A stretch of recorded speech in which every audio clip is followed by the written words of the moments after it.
वंशिका शाहू और आप देख रहे हैं आरएनएस न्यूज। इस वक्त की बड़ी खबर, माताओं बहनों के लिए बड़ी घोषणा के संकेत और नक्सल मुद्दे पर सख्त संदेश। छत्तीसगढ़ के गृह मंत्री आज दुर्ग जिले के दौरे पर पहुंचे, जहां उन्होंने पाटन क्षेत्र के ग्राम जामगांव एम में आयोजित चंद्रनाहु कुर्मी समाज के 56वें वार्षिक अधिवेशन में हिस्सा लिया। कार्यक्रम में उनके साथ विधायक और भाजपा नेता भी मौजूद रहे, जहां गृह मंत्री का भव्य स्वागत किया गया। मीडिया से बातचीत में क्या कुछ बोले गृह मंत्री। समाज से संदेश मैंने प्राप्त किया है, यह भी प्राप्त किया है कि सरकारों को कैसे काम करना चाहिए, यह भी प्राप्त किया है कि समाज के प्रति कैसी संवेदनशीलता सबको रखनी चाहिए। ऐसे समाज से शिक्षा मैंने ग्रहण की है। समाज के इस पूरे कार्यक्रम में आकर के मुझे बड़ी प्रसन्नता हुई है। मैंने एक दो विषय बताया भी है कि माताओं बहनों के लिए एक और बड़ी सूचना, एक और बड़ा समाचार आने वाला है और हमारे देश में वो 33% आरक्षण जिसकी प्रतीक्षा लंबे समय से सबको थी, वो होने वाला है। अच्छा, से आप पूरी मुहिम में जुटे हुए थे नक्सल समाप्ति को लेकर के, तो बीते 2 साल में क्या बेसिक जरूरत उन आदिवासी अंचल में दिखी, शिक्षा को लेकर, स्वास्थ्य को लेकर या डेवलपमेंट को लेकर के? अब तो नक्सल सारी चीजें हैं।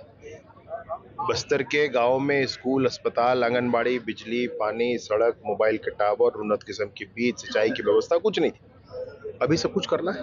सर, अर्बन नक्सल की क्या भूमिका है सर? अभी उनमें कितनी कार्रवाई हुई है अर्बन नक्सल?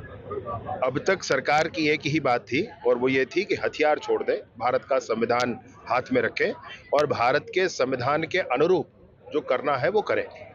तो इसमें उस दिशा में अभी कोई काम है नहीं और कहा नहीं जा सकता। बंगाल चुनाव में भी आप जा रहे हैं, तो वहाँ की दिशा दशा किस रूप में देखते हैं? बंगाल की जनता ने मेरे हिसाब से मन बना लिया है इस बार परिवर्तन का।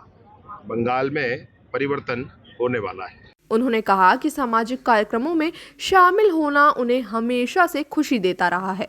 सबसे बड़ा संकेत, प्रदेश की माताओं और बहनों के लिए जल्द ही बड़ी योजना या घोषणा सामने आ सकती है।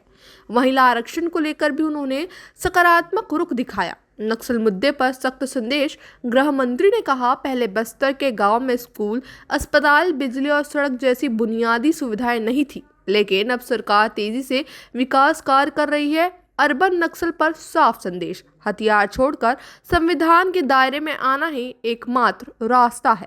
पश्चिम बंगाल चुनाव पर कहा, जनता बदलाव चाहती है। 2017 सीएफ वेटिंग भर्ती पर वेटिंग फिलर संभव नहीं, लेकिन संवाद के लिए सरकार तैयार। फोर्स वापसी पर पहले आईईडी मुक्त गांव, फिर निर्णय।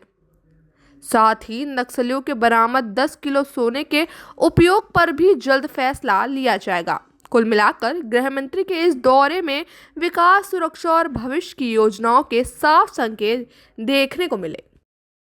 ऐसे ही बड़ी और सच्ची खबरों के लिए हमारे चैनल को सब्सक्राइब करें, वीडियो को लाइक करें और अपनी राय हमें कमेंट में ज़रूर बताएं।